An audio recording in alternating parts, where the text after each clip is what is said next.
We are entering into one of the darkest recessions ever that will rival the housing crisis of 2008. Or are we? Traditionally, the definition of a recession is a period of temporary economic decline during which trade and industrial activity are reduced, generally identified by a fall in GDP in 2 successive quarters. This negative decline has already been seen in Q1 and Q2 of 2022. However, the National Bureau of Economic Research newly defines a recession as a significant decline in an economic activity that is spread across the economy and that lasts more than a few months. The variables the committee typically tracks include real personal income minus government transfers, employment, various forms of real consumer spending, and industrial production. Notably, there are no fixed rules or thresholds that trigger a determination of decline, although the committee does note that in recent decades they've given more weight to real personal income, less transfers, and payroll employment. And because the Bureau relies on government statistics, which have never been wrong, there is a significant lag time from when a recession is actually happening and when it's officially happening. This allows them to accurately Monday morning quarterback something that we have been feeling the weight of the entire time.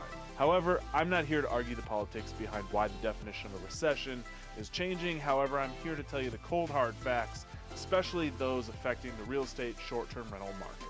Just recently, Airbnb put out statistics for Q4 2022 showing that the gap between demand on the platform and the supply of the hosts increases was slimming down for short-term rentals on Airbnb. This is good news as results in Q3 2022 were quite dismal as Airbnb announced its greatest quarter ever while forgetting to mention that supply was vastly outpacing demand, leaving their hosts in the dust. So it's great to see supply and demand coming closer together in the last quarter of the year.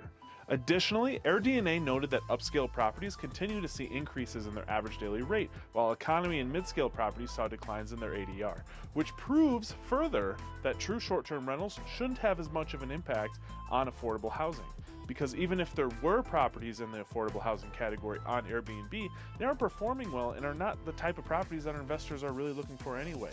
But that's a whole other video that I'll be putting together in the near future. And if you want to keep hearing more insights over real estate and short-term rentals, make sure you subscribe to my channel and like this video. With the ever-changing environment around the real estate and regulations, you do not want to get caught with your pants down. So, the White House just proposed a new bill in the first month of 2023 around the topic of rent control. This bill would prevent unreasonable rent increases and unjust evictions while strengthening tenant rights and penalizing landlords who violate those rights. My only question here is, what's unreasonable and unjust? There's too much subjectivity in these words for there to be a clear-cut path forward. I agree that landlords should keep their properties in good condition and provide an excellent experience to tenants, but at the end of the day, the landlords are the ones who own the buildings and take all of the risk. These are investments that took a lot of effort and discipline to acquire. There shouldn't be rent control. Just be a better balance for what renting looks like. Airbnb has a pretty great way of rating both hosts and guests that keep both parties protected. You want to make more as a landlord? You got to keep your place nice. Want a nice place to stay? Don't trash the places you are staying.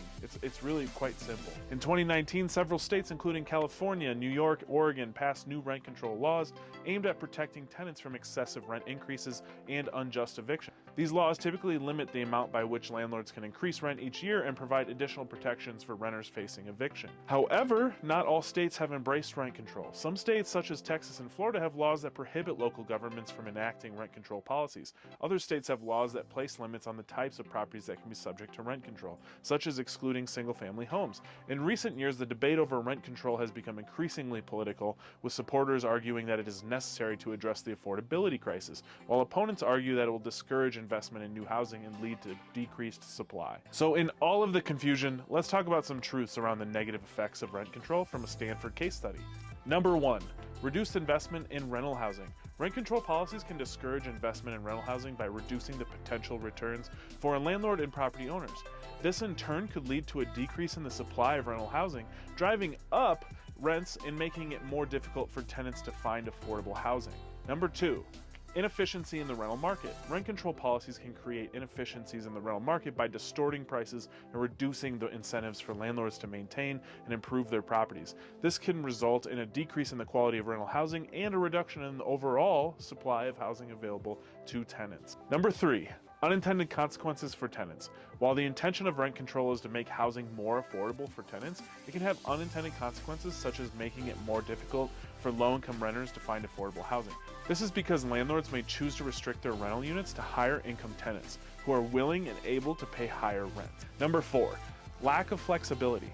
Rent control policies can limit the ability of landlords to respond to market conditions and make necessary adjustments to their rental rates. This can make it difficult for landlords to maintain the financial viability of their properties and can reduce the overall supply of rental housing available to tenants. So, in summary, there are positive things happening in the real estate market. However, the government isn't making it any easier. With changing of definitions all the way to rent control, it seems like there's a lot of wasted efforts over the politicization of what should just be an open and honest conversation.